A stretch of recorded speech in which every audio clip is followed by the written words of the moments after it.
In this video, I'm going to do a complete review of these PatroCleats. It goes underneath your shoe, between your shoe and your cleat, and what it allows you to do is to take the cleat and move it aft or more towards the heel. It moves it 24 millimeters compared to the normal holes inside your shoe. And it's very important that you understand this. I was not paid by this company. I'm not sponsored by this company. I paid for it with my own money. I don't have anyone telling me what to say with this video, but I'm going to give you the bad as well as the good. So what I did recently was I bought these new lake shoes, and if you want to see a review of these shoes, I have another video. I'll put it in the link down in the description. But I got these new shoes and they were super expensive. I just didn't want to drill them. And the thing is that I'm super confident 99% on drilling carbon shoes. I've done it many times before. I know how to put my foot mid-cleat. I just didn't want to do it, especially if there was a new product. Let me tell you the things that are bad about these. The first is something that you need to know is the size of the ERGO piece right here is about 3 millimeters. And I didn't even think about it until I got these, because when I drilled my own shoes, it didn't have that piece of equipment. So what happened was I put these on. I normally ride midfoot anyway, so I just made it exactly the same position on the shoe. But when I got on the bike, I instantly felt, holy crap, my saddle is too low, and you actually felt it. So one of the disadvantages is if you put these on and you're already at midfoot, you are going to have to raise your saddle about 3 millimeters. You'll probably feel the difference. The second disadvantage of these things is, and this is only for weight weenies, is that they're 26 grams. You're not going to like these. On Facebook, I looked at some of the comments and some of the complaints about these things. One of the complaints is that when you're riding super slow and you are making a sharp turn, the pedal is farther back on your foot. That means your toe is farther forward. And depending on the geometry of your bicycle, you may actually have the back of the wheel hit the front of your toe, which of course can cause an accident. My attitude is, who's riding this slow that often? You do have to be careful, but from my experience, it really is not that big of a deal. Once you understand where your foot is and the potential for the back tire to hit the front of your toe, once you understand that, you just position your toe so that you don't do that. So this is what I'm talking about with the toe overlap. If the foot is too far forward, the tire is going to hit it. But the reality is, we're at a stop sign. The other complaint that you'll see on the internet, and this is again, internet experts just typing, but there may be some truth to this, is if your cleat is farther forward, kind of near your big toe or on the ball of your foot, then when you go to stand up and start sprinting, you have a little more, jump to the sprint compared to if your foot is midfoot with these PatroCleats.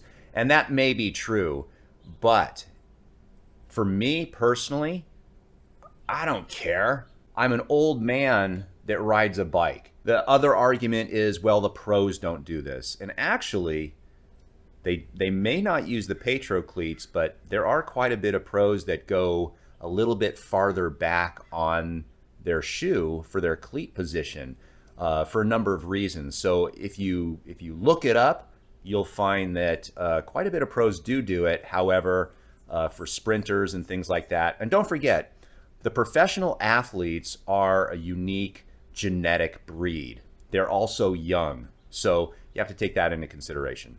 Now, the other bad thing about these PatroCleats that I didn't think about until I got them was, let me show you. When I put these on, you'll see that the actual bolts that go to the Shimano pedals are not the standard bolts that come with the Shimano pedals.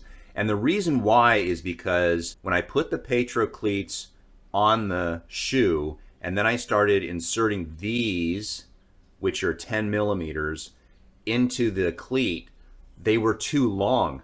They started going through the PatroCleat into the carbon of the shoe. No bueno. So what I had to do was, you have a couple choices. You could either, if you have the tools, you can either cut this to the correct size. The other option is you can put a washer here. A washer may not work, and the reason why is because then it makes this part protrude out, and that may interfere with the cleat's ability to engage with the pedal. But look, for 35 cents per bolt, I just went to the hardware store and just got different bolts. The last thing, if you're not normally using midfoot and you normally have the cleat on the ball of your foot and you want to try these, some things that you're going to have to be aware of. The first is, I mentioned in the beginning that it's a 3mm stack height difference. The other issue is that if you're going from a ball of the foot to all the way 24mm back, then that's going to totally interfere with the saddle height, the saddle setback, everything. So what you're going to have to do is try to figure out, either if you have a bike fitter that you trust, or what I do, and I'll put links down below, is I just use the Steve Hogg method of setting my saddle height and saddle back. It's very, very easy. I really like his style of bike fitting. You could do it yourself. He's a guy from Australia. Again, links down below. I don't get paid anything to say that. That's what I've used. So let's talk about the good things about PatroCleats. Number one, you don't have to drill your shoes. I'll put links in the description. If you want to watch me drill my shoes to put speed plays on, mountain bike cleats, you can take a drill and drill your expensive shoes. Be my guest. It is risky, and if you screw up, you just screwed up a good pair of shoes. So the nice thing about these is, if you're attempting to try midfoot, or at least farther back, these are very, very cheap for what you're getting. It's a very high quality product, and again, not paid to say this, but if you don't like them, you just take them off and put your cleats where they were before. But this is the most important thing in regard to why you would use these PatroCleats.